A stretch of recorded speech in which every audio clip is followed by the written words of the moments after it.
conhece algumas passagens bíblicas, principalmente a das parábolas, e quando a gente pega esse texto para ler, pura e simplesmente, a gente tenta compreender as analogias que Jesus faz com cada trecho, para tentar compreender qual foi a intenção de fato dele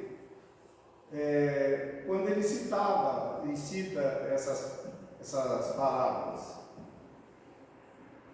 Nós precisamos chamar a atenção que essa, no caso, a parábola das 10 virgens, ela está contida em Mateus 25, de 1 a 13, mas logo antes, em Mateus 24, é que se encontra aquela série de revelações e de informações de Jesus que são conhecidas como o sermão profético, em que ele começa a anunciar como que seria o retorno dele aqui na terra, quando que se daria, e ele começa a citar uma série de acontecimentos que muitos de nós e muitos dos estudiosos começam a fazer uma reflexão, principalmente nesses fenômenos, nesses fatos que têm ocorrido, principalmente depois com o advento da doutrina espírita, com Kardec em 1857, em que ele tem a oportunidade de narrar para nós que naquele momento era dado início a esse período de transição em que nós vamos entrar numa outra etapa evolutiva da Terra. E que nesse processo, principalmente de uns 40 anos para cá, estão reencarnando maciçamente entre nós aqueles que irão trabalhar pela revivescência do Evangelho e para acelerar e dar um salto nesse processo de transformação. Haja visto que, quando nós fizemos o estudo da preparação do Consolador, para a vinda do Consolador, essa reunião que esteve no plano espiritual, no ano de 1383, em que foi traçado todo o planejamento para culminar com a implantação entre nós, com a revelação do Evangelho, da doutrina espírita, da codificação. E com esse advento é dado o início desse período de transição. E quando chegassem esses momentos que nós já vivenciamos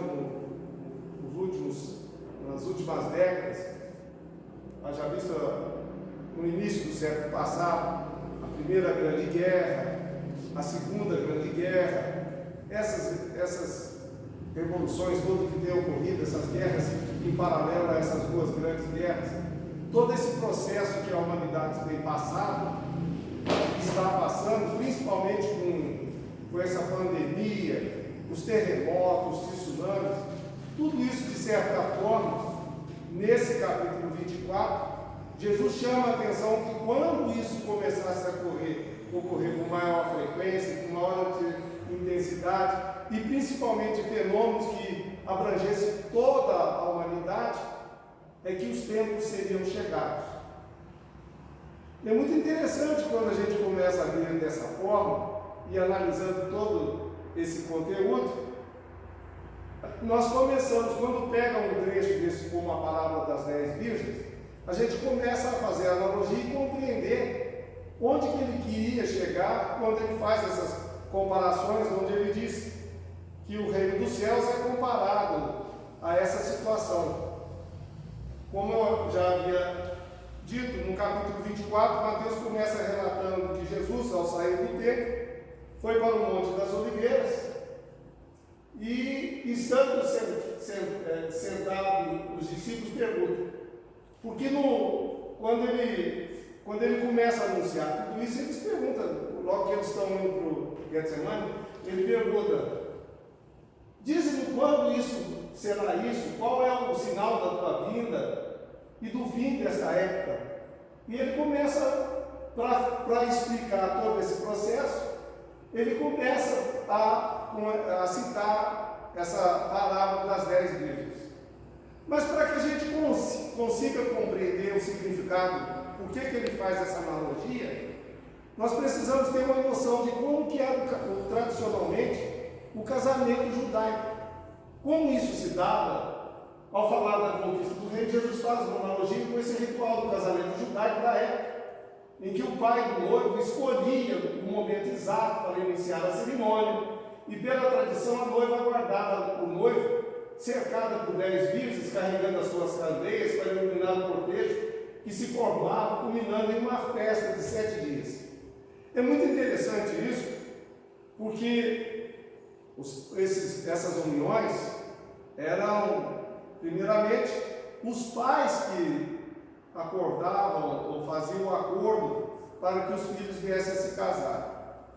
E quando o pai e o noivo, principalmente, iam visitar a família da noiva, nesse momento ele ia conhecer, ambos iam conhecer um ao outro, e eles faziam um contrato matrimonial. Isso é de praxe deles, era legal. E lá eles faziam todo o acordo, como que seria essa relação. E eles traçavam. Quando isso se dava, geralmente, cada um ia se preparar, e a partir daquele momento, dessa visita, desse contrato, desse conhecimento, desse contato com as famílias e os noivos, eles, em torno de 12 meses depois, ou um ano depois, é que seria realizada a cerimônia propriamente dita. E nesse período de 12 meses, cada um ia se preparar com os compromissos apropriados, adequados, a noiva fazendo o seu enxoval, e o noivo, por sua vez, ele teria que preparar onde eles iriam morar. Se ele tivesse recurso, fosse pessoa assim, aquinhoada financeiramente, provavelmente ele compraria uma casa ou construiria uma casa e prepararia ela adequadamente nesse período, para que no momento oportuno ele pudesse alojar e ter uma moradia condigna para a sua futura família, sua futura esposa. Mas é interessante que são os trâmites em que isso se dá. Para que isso tudo fosse organizado, para ajudá-lo nesse processo, o noivo, para ajudar a ele, geralmente ele escolhia um dos seus amigos, o amigo mais íntimo, mais querido, mais chegado, para ajudá-lo nesse processo. E ele o acompanhava nesse período todo, inclusive, quando ele vinha para o cerimonial, ele acompanhava o noivo até a casa da noiva para que consumasse o casamento. E é interessante que esse momento era decidido, quando isso se dava, geralmente era na semana de lua nova, porque que tinha os dias mais curtos e as noites mais escuras. E o horário, quando chegasse na véspera, quem decidiria quando seria, em qual lua seria, por volta de um ano depois, é o pai do noivo. Porque enquanto o pai da noiva ia supervisionar todo o enxoval, ver como está tudo correndo tranquilamente, eles tinham contato, os pais tinham contato.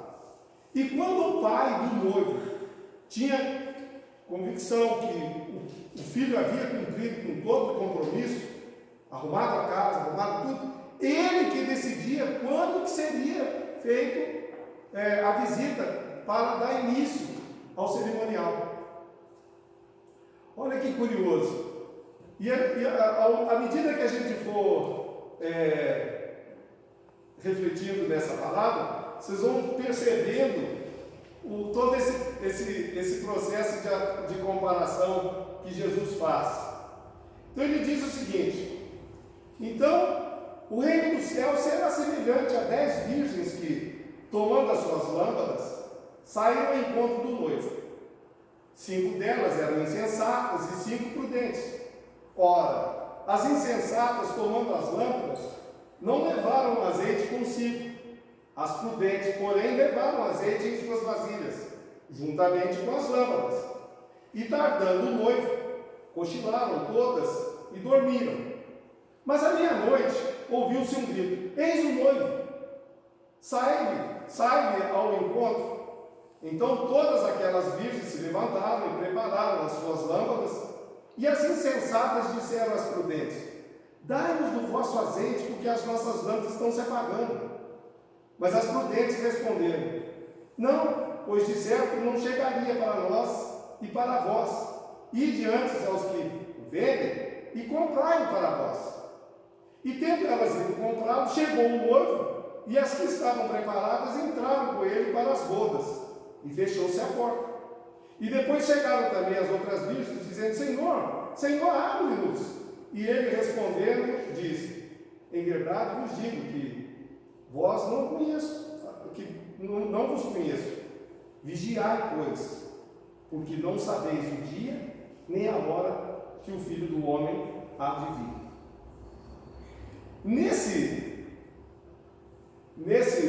Nessa história, nesse caso, que é parte do tradicional casamento judaico, ele, como eu havia dito, a noiva escolhia as 10 amigas solteiras, virgens, para fazer o cortejo, para recepcionar o noivo na sua chegada na sua cidade.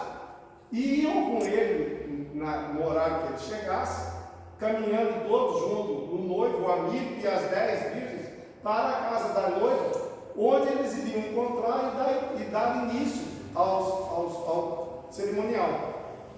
E essas 10 virgens dessa parábola simbolizam aquelas criaturas que procuram resguardar-se das corrupções do mundo, de tudo aquilo que leva-nos a nos perder. Mas, como o próprio símbolo diz, né, há virgens e virgens, porque tem aquelas que cumprem e se resguardam, porque como ninguém sabe o momento exato que o noivo vai chegar, e ele geralmente era comum ele chegar no entardecer, no escurecer, lá não tinha luz elétrica, então elas tinham que estar preparadas com as lamparinas em condições de acender. Vamos supor que elas estavam ali com aquele óleo, com aquele azeite, uma lamparina acendida. Por acaso, nessa primeira noite, o noivo não chega. Elas teriam que fazer o ritual todo no dia seguinte e ficar preparadas. Por isso que elas tinham que ter uma reserva de azeite, para que, caso isso ocorresse, elas tinham como acender a lâmpada e fazer o cortejo com as lâmpadas acesas até a casa da noiva. Bom, as 10 virgens são divididas em prudentes, precavidas, sensatas, sábias ou cautelosas, e as necias, ou seja, as que são irresponsáveis, insensatas ou ignorantes e não previdentes. 5 delas, as necias, representam aquelas criaturas que se preocupam apenas em fugir do pecado. Elas são virgens, são um símbolo da virgindade, é que elas não cometeram pecados graves, nem nada, elas se resguardam. Mas não tomam maiores cuidados para com as coisas do mundo, se preparando de maneira apropriada para a chegada do noivo. Passam a vida impondo-se severa disciplina, evitando tudo aquilo que a possa macular, certas de que isso seja bastante para assegurar um lugarzinho no reino dos deuses. Esquecem-se, porém, de que a pureza sem o complemento da bondade é igual uma candeia mal provida, que no meio da noite não dá mais luz, deixando seus portadores mergulhados na mais densa escuridão. O que simboliza isso? A luz, no caso, à medida que o indivíduo vai se preparando, vai se ilustrando, vai aprendendo a respeito das leis e de todo esse parâmetro revelado principalmente no Sermão do Monte, se nós conseguirmos apreender todo o conteúdo e vivenciar de acordo, a gente sabe que o nosso organismo espiritual vai sofrendo transformações eletrônicas e em momentos apropriados, ele vai começar a resplandecer luz. A gente vê isso nitidamente, principalmente na obra Voltei, quando o irmão Jacó é convidado junto com a filha e acompanhando Bezerra de Menezes e outros para aquele salão do templo, onde eles iam recepcionar a vida do emissário divino. E vai todo aquele cortejo, chega lá, de repente, Bezerra começa a fazer oração, surge na abóbada do templo uma estrela, e o que acontece? Aquela estrela dá uma volta no teto da abóbada e começa a aumentar a sua extensão e logo em seguida tomando a forma humana. Jacó, ao lado da sua filha, ele fica tão emocionado com essa situação, e ele começa a perceber que no meio daquela turma que estava ali, à medida que Bezerra vai fazendo a oração, alguns começam a resplandecer luminosidade. E ele, constrangido, começa a afastar desse grupo e procura aqueles que eram mais opacos, que ainda estavam apagados. E começa a entrar em pranto, dizendo, afirmando, ele cai de joelho, chorando, falando que ele não era digno de estar ali naquela assembleia. E por incrível que pareça, aquela criatura que se materializa, chega até ele, pega o chão pelas mãos, levanta e fala: que é isso, irmão? Todos nós somos pecadores, cada um no seu estágio, no seu nível, mas todos nós somos devedores. Para consolá-lo, porque todos nós somos passíveis de desenvolver a nossa lâmpada com azeite adequado, vivenciando de maneira apropriada e cumprindo com esses compromissos gradativamente ao longo das nossas encarnações. Já as virgens prudentes retratam os que, além dos cuidados que tomam para se manterem incorruptíveis, tratam também de prover-se do azeite, das virtudes ativas, que se manifestam nas boas obras, no estudo, no aprendizado, na maturação, na conquista interior que cada um pode realizar e deve realizar para culminar com esse fim, que é fazer a sua lamparina ou a sua luz resplandecer. E com a posse desse precioso combustível, que se converte em luz, garante a iluminação dos seus passos no caminho que os há de conduzir à realização espiritual, a união com o Cristo, com o noivo. Porque à medida que todos nós vamos conquistando essa realidade, transformando perispiritualmente a nossa roupagem íntima, gradativamente, todos nós sabemos disso, que dilata e expande a nossa capacidade de entendimento e de compreensão. Isso facilita com que nós mantenhamos, ou que a gente crie condições de manter sintonia com aqueles que estão na vanguarda desse processo. Assistidos e estimulados por estes, em nome do Cristo, nós também vamos transformando e conquistando essa realidade em nós. E isso vai favorecendo e facilitando com que gradativamente a gente consiga ter um contato, uma comunhão melhor com Jesus, que representa, no caso aqui, o noivo. A chegada do noivo. Como facilmente a gente deduz, será a chegada do noivo, de acordo com Mateus 24, que são as predições lá desse profético, né? A terra vai entrar num período de harmonia, de paz, de alegria, de felicidade, e desfrutará num futuro próximo, quando, após sofrer grandes transformações, será devidamente expurgada para tornar-se a morada de espíritos de boa vontade, que aqui implantarão uma nova civilização verdadeiramente cristã, baseada no amor e na fraternidade universais.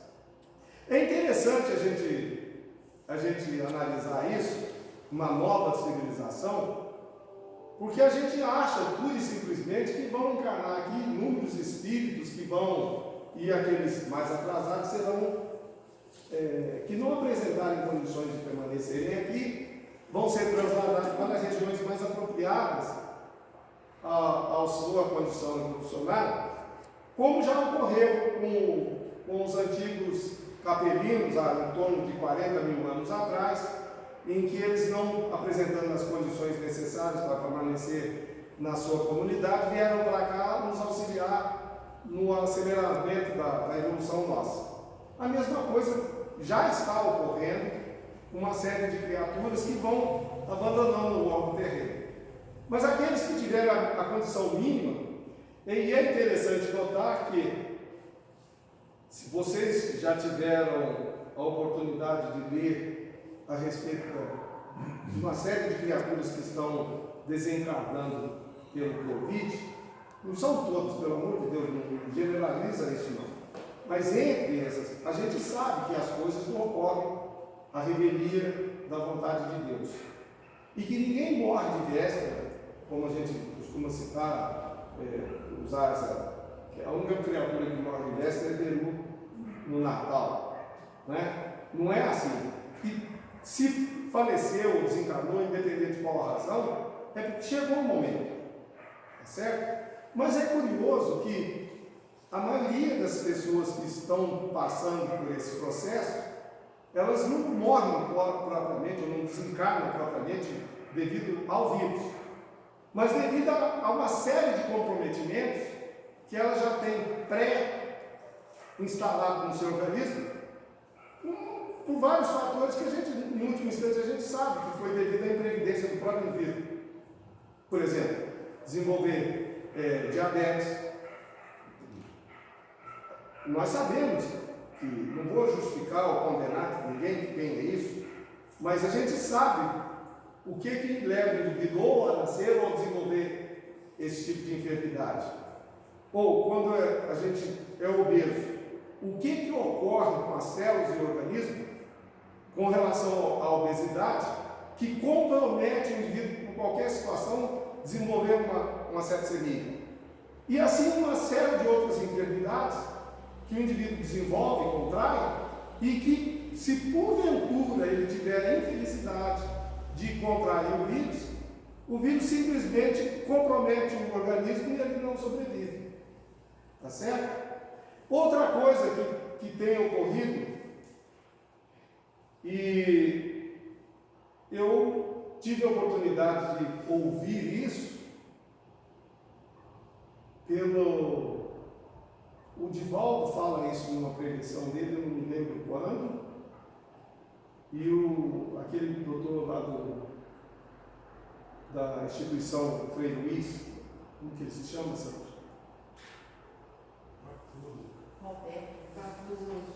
Isso.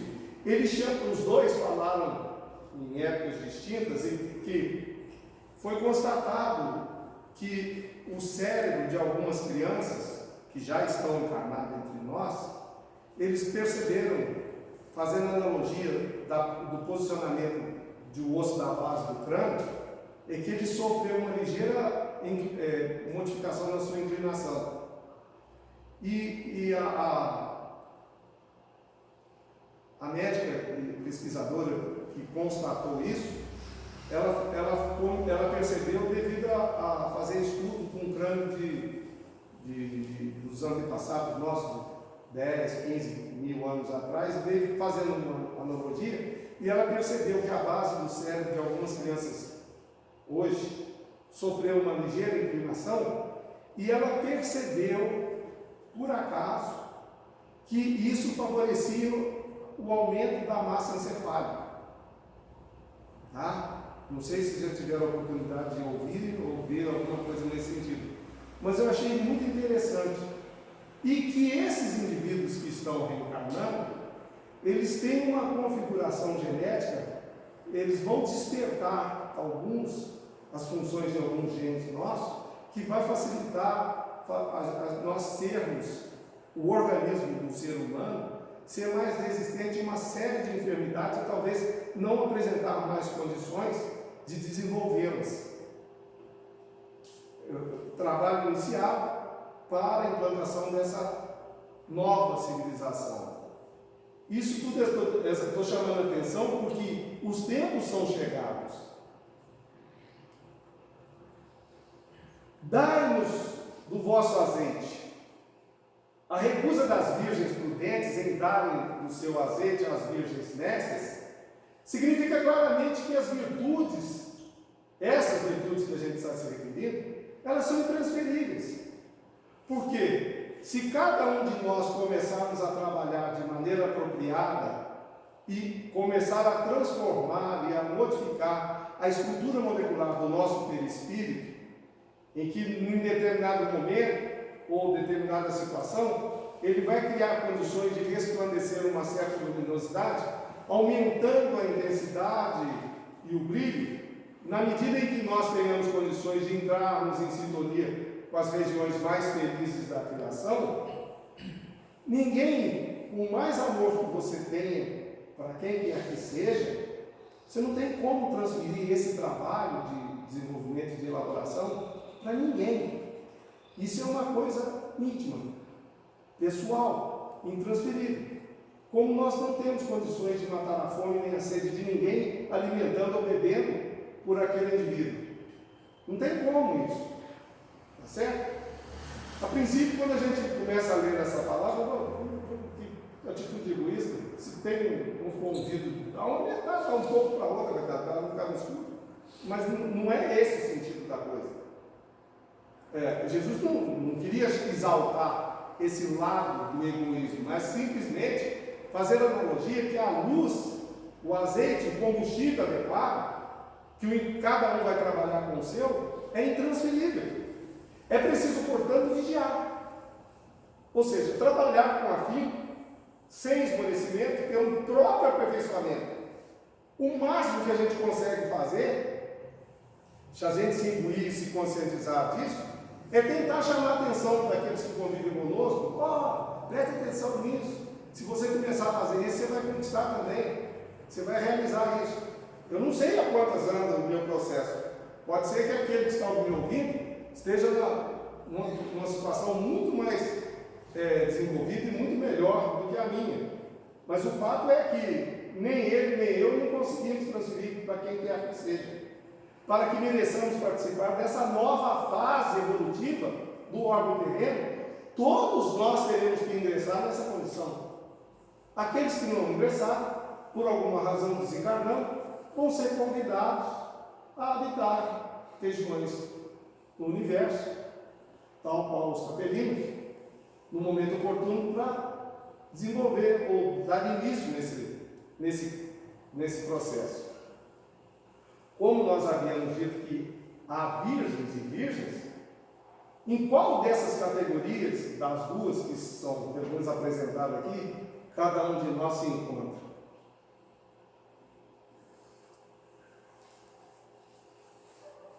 Será que a gente está sendo prudente o suficiente?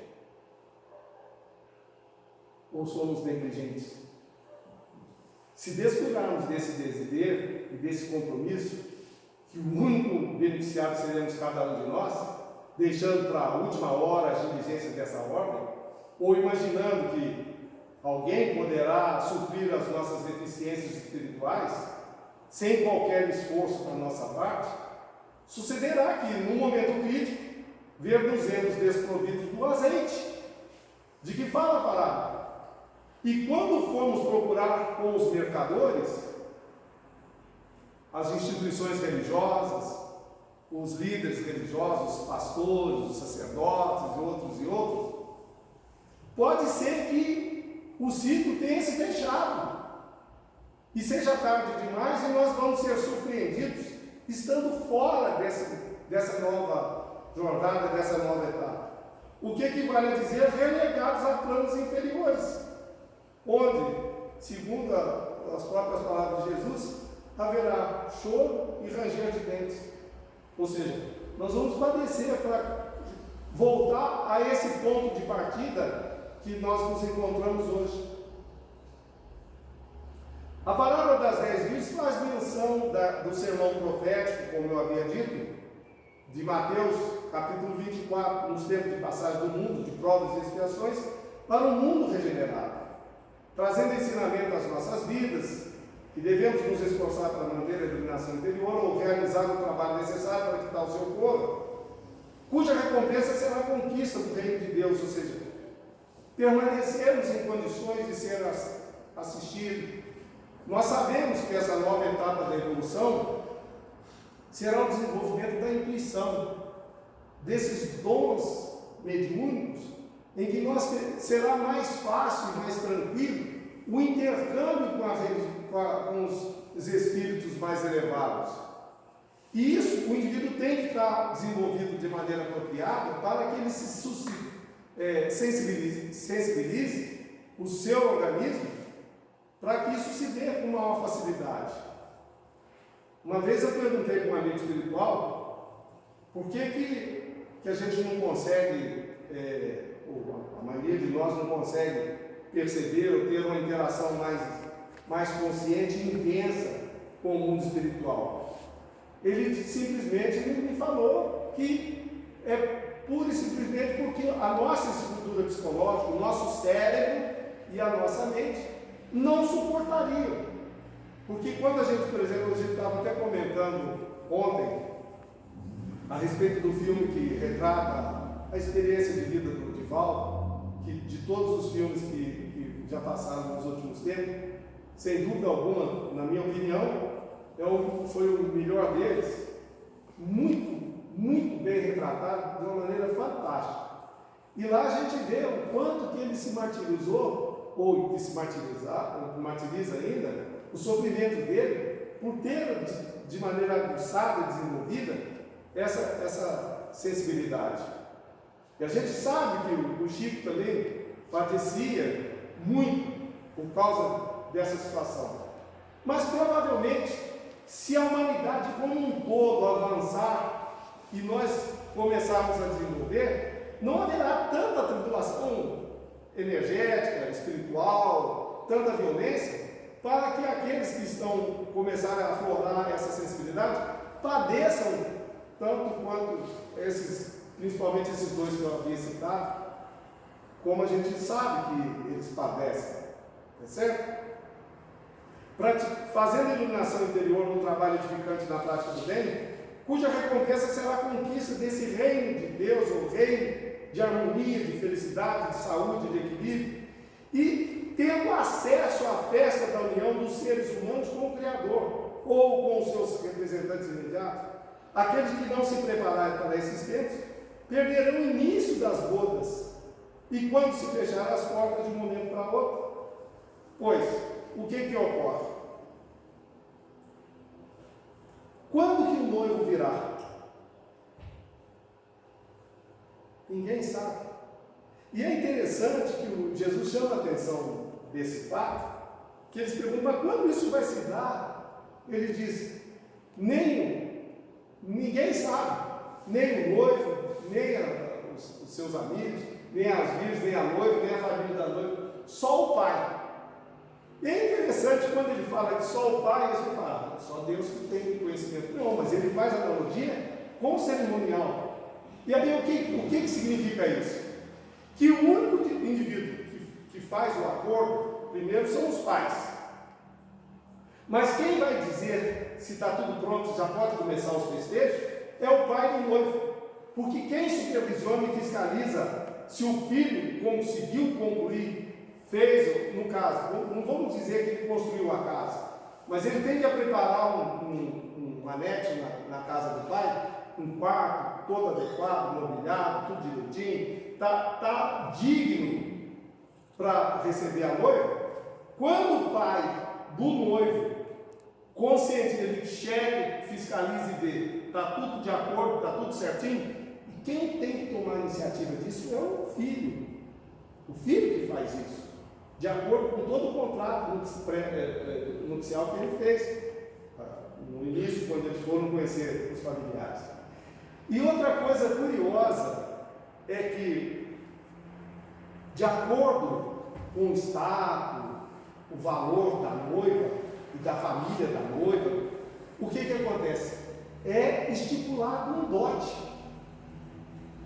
E o dote, o noivo que é encarregado de dar.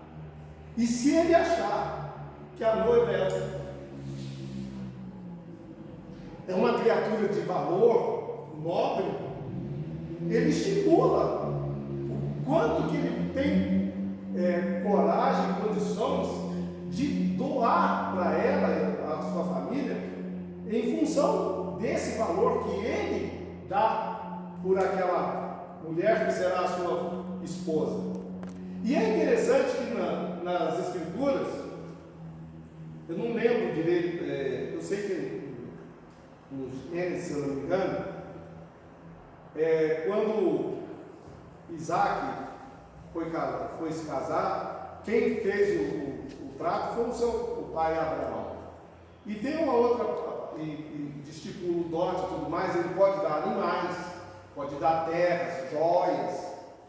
Teve um, eu não me lembro o nome no momento, mas no final eu posso conferir e falo para vocês, é que ele não tendo condições de ter recurso para isso, ele vai junto com o pai dele e oferece para o pai da noiva trabalhar para a família durante 7 anos, para que ele conseguisse, com o seu trabalho, dar o dote que ele achava à altura da futura noiva. E é interessante, nesse caso, quando Jesus faz essa analogia, eu pergunto para vocês, o noivo, quando ele vai retornar, só o pai sabe. Quando ele achar que está tudo pronto, já está em condições dele. E nós, a humanidade, a Terra, o planeta Terra, tudo que aqui existe, foi tudo supervisionado e desenvolvido com a coordenação e a gerência direta de Jesus. Somos todos, fazemos parte dessa criação supervisionada por eles. E como a gente já teve a oportunidade em outras passagens de aprender, ele mesmo afirma que nenhuma das ovelhas que o Pai lhe confiou se perderá. A gente pode sofrer esse contratempo de ter que abandonar essa nova fase evolutiva que a Terra vai passar, sendo trasladado para uma região um pouco inferior à Terra, que nós vamos continuar o trabalho de elaboração do nosso organismo, do nosso desenvolvimento espiritual, como a gente sabe que isso já está ocorrendo. Mas no momento oportuno, a gente vai ter a oportunidade de retornar e sabe lá quando, como, em que condições ou que circunstâncias, para dar prosseguimento no processo evolutivo nosso. Mas, como eu havia dito, nas tradições do matrimônio, do contrato nupcial lá dos judeus, dote. E o próprio Jesus fala que ele deu em favor da noiva, que somos todos nós, o maior bem que ele poderia doar para demonstrar o valor que ele nos considera. A sua própria vida na cruz, passando por todos aqueles padecimentos. Esse é o dote que o noivo Jesus ofereceu em nome do Pai, para que todos nós, as noivas do Filho do Divino Pai, pudessem receber esse período da matrimônio que passa por 7 dias, em que se consagra todos esses festejos de alegria, porque aqueles que chegam atrasados ou que não estão de maneira apropriada, não entram nesse festim das bodas, fica de fora. E quem dá a ordem para que ninguém entre depois, se chegou atrasado ou não estão em condições, não entra, é o pai do noivo e da noiva. Não entra. E todos nós temos que estar aguardando, porque a hora e o dia ninguém sabe, só o pai do noivo. É muito curioso e muito interessante tudo isso, porque à medida que eu fui pesquisar como que eram os rituais do matrimônio nas tradições dos judeus na época de Jesus, e a gente começa a aprender todo esse processo, fica claro a parábola para a gente compreender que tipo de analogia, de comparação que Jesus faz e por que ele cita isso e faz toda essa analogia. Quanto ao dia e a hora, ninguém sabe, nem os anjos dos céus, nem o Filho, senão somente o Pai. Mateus 24, 36. Então, o que a gente precisa fazer? Estar preparados, tendo a sua luz interior acesa e com reserva técnica do azeite, do combustível necessário para, apesar de todos os contratempos e intempéries, quando chegar o momento aprazado, nós não perdermos o cortejo desse festim e temos condições de entrar nas bodas e partilhar dessas festas que duram 7 dias, mas são 7 períodos, 7 milênios, 7 sei lá o que, desse período em que somente vão participar aqueles que estão com condições de permanecer e de fazer parte dessa festa. Que todos nós, e eu coloquei isso aqui para que vocês, está contido em João 15, 13 e 17. Ninguém tem maior amor, ou preza mais, ou dá maior valor, do que aquele que dá a sua vida pelos amigos, ou como dote para a noiva. Vocês serão meus amigos se fizerem o que eu ordeno. Já não chamo servos, porque o servo não sabe o que o seu senhor faz. Em vez disso, eu os tenho chamado amigos, porque tudo que ouvi do meu Pai, eu tornei conhecido a vocês. Vocês não me escolheram, mas eu os escolhi para irem e darem fruto que permaneça, a fim de que o Pai conceda a vocês o que pedirem em meu nome. Este é o meu mandamento. Amem-se uns aos outros. Que Jesus nos abençoe, nos ilumine e nos dê forças para que a gente consiga superar a nossa própria inércia, a nossa própria ignorância, a nossa própria incúria. E que os nossos anjos guardiães, os nossos amigos espirituais, encontrem, sejam condições para despertar em nós o necessário, para que consigamos realizar todo o enxoval necessário para recepcionar o noivo no momento aprazado. Que Jesus nos ilumine sempre. Muito obrigado. Boa noite.